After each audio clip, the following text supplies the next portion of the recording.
Next problem is question number 9, and question number 8 you need not consider.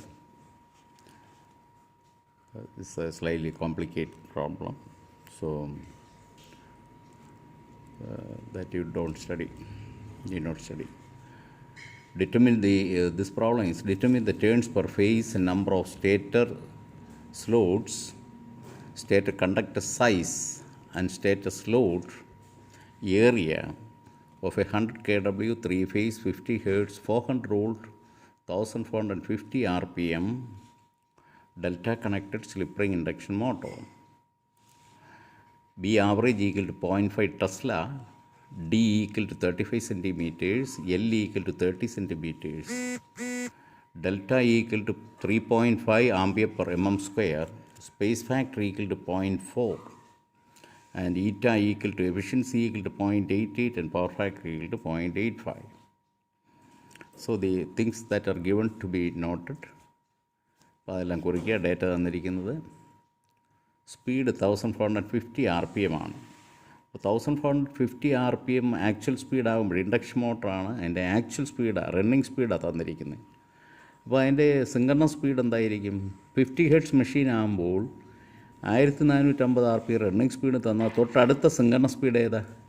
The synchronous speed that is near to this, ഇതിനേക്കാൾ കുറച്ച് കൂടിയ synchronous speed ഏതാ? അത് 1500. അപ്പോൾ 1500 ആയിരിക്കും ഇതിൻ്റെ സിങ്കർണസ് സ്പീഡ്. എന്നെങ്കിൽ മാത്രമേ നമ്മുടെ സ്ലിപ്പ്, ഈ സ്ലിപ്പെന്ന് പറയുന്നത് ഫുൾ ലോഡ് സ്ലിപ്പാണ് ഉദ്ദേശിക്കുന്നത്, ഫുൾ ലോഡ് സ്ലിപ്പ്.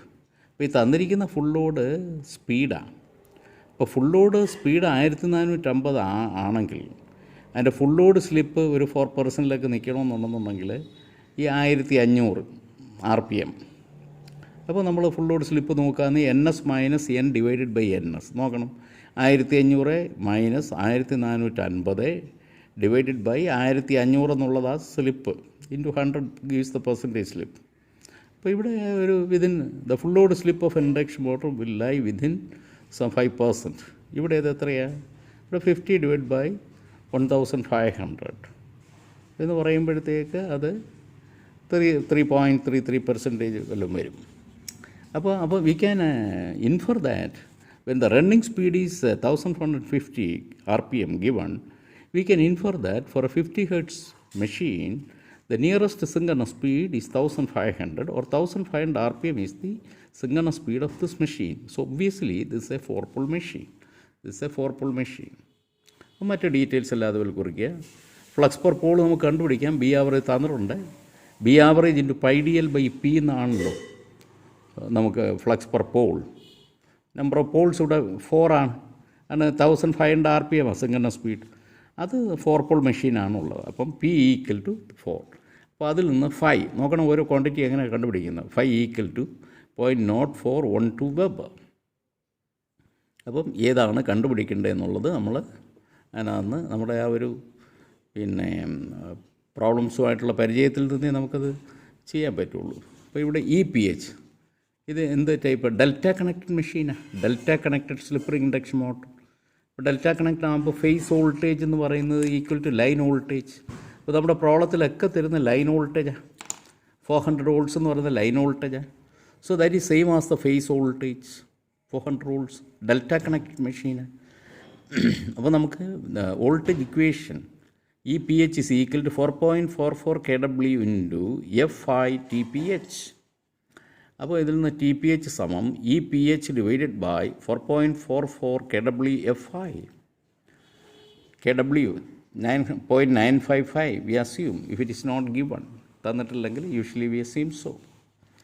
TPH അപ്പോൾ അതിൽ നമ്മൾ നോക്കുമ്പോൾ എത്ര കിട്ടും? TPH we get as 45.79.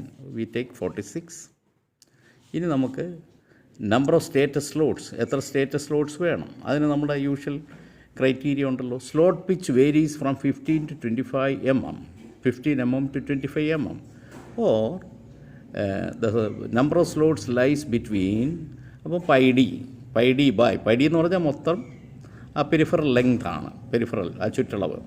അപ്പോൾ 15 mm. അപ്പോൾ ഇതിന് MM-ൽ വേണം. D എന്ന് പറയുന്നത് to be substituted in MM. D എന്ന് പറയുന്നത് 0.35 മീറ്ററാണ് ഇവിടെ തന്നിട്ടുണ്ട്. 35 സെൻറ്റിമീറ്റർ. അപ്പോൾ 0.35 ഇൻറ്റു 10⁻3. അപ്പോൾ അത് 15 mm വെച്ച് സ്ലോട്ട് പിച്ച് വരുമ്പോൾ 73, 25 mm സ്ലോട്ട് പിച്ച് എന്ന് പറഞ്ഞെടുക്കുമ്പോൾ 44. ഇതിനിടയിലായിരിക്കണം. Sorry. So the number of slots to be between 44 and 73. അപ്പോൾ 44-നും 71-നും ഇടയ്ക്ക്. ഇനി വേറൊരു ക്രൈറ്റീരിയ കൂടെ ഉണ്ട്. Slots per pole per phase. അത് 2, 3, 4, 5 ആകാനേ നിവർത്തിയുള്ളൂ. അങ്ങനെ 2 ആകുമ്പോൾ എത്ര വരും? The status slots. ഈ 2-നെ എത്ര കൊണ്ട് ഗുണിക്കണം? The number of Paul's is 4. Number of Paul's is 4. അപ്പോൾ 4 കൊണ്ട് ഗുണിക്കണം. 3 ഫേസ് ഉണ്ട്. അപ്പോൾ 4 × 3 12 കൊണ്ടാണ് ഇവിടെയും ഗുണിക്കേണ്ടത്. അപ്പോൾ ഇത് ഓരോന്നിനെയും 12 കൊണ്ട് ഗുണിക്കണം. മൊത്തം സ്ലോട്ട്സ് 2 × 12 24, 3 × 12 36, 4 × 12 48, 5 × 60, 5 × 12 60. അപ്പോൾ ഇത് 73-നും 44-നും ഇടയ്ക്കുള്ള ഏതൊക്കെയുണ്ട്? 44-നും 73-നും ഇടയ്ക്ക്. അപ്പോൾ 48 or 60 വരാനേ പറ്റുള്ളൂ. അപ്പോൾ 48 or 60 വരാനൊക്കെ ഉള്ളൂ. നമുക്ക് 48 വെച്ച് നോക്കാം. Choose SS equal to stator slots equal to 48.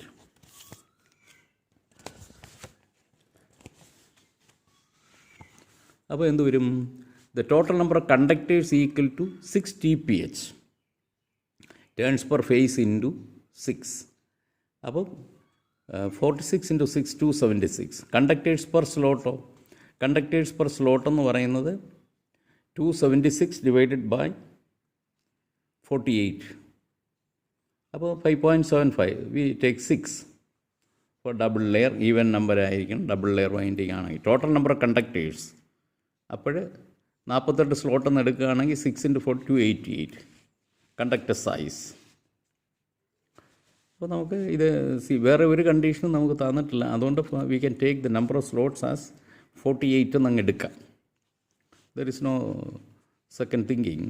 കാരണം ഒരു കണ്ടീഷനൊന്നും ഇല്ല വേറെ. അപ്പോൾ if you are able to accomplish all these things with less number of slots, that is fine. അപ്പം കണ്ടക്ടർ ക്രോസ് സെക്ഷനെ കണ്ടുപിടിക്കുന്നതിന് കറണ്ട് കണ്ടുപിടിക്കണം.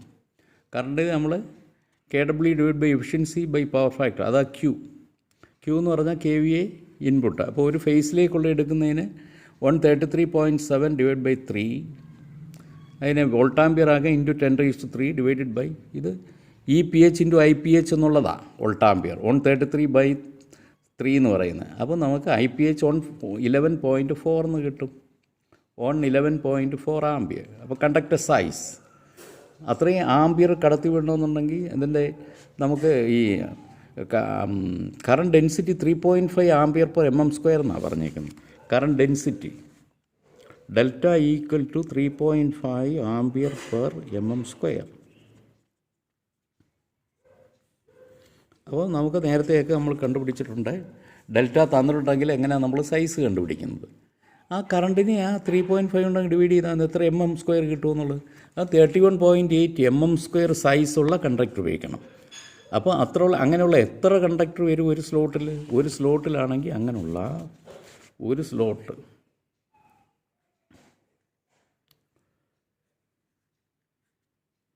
മുകളിലത്തെ സ്ലോട്ടാകുന്നുണ്ട്. ഇങ്ങനെ ഇരിക്കും മുകളിലത്തെ സ്ലോട്ട്. അപ്പോൾ നമ്മൾ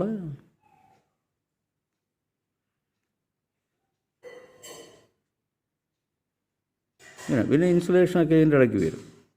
ഇപ്പോൾ ഡബിൾ ലെയർ ആണെങ്കിൽ അപ്പോൾ ഇങ്ങനെ ചുറ്റും ഇൻസുലേറ്റിംഗ് പേപ്പർ, വേറെ കുറച്ച് ഇൻസുലേഷനൊക്കെ വരും ഈ സ്ലോട്ടിനകത്ത്.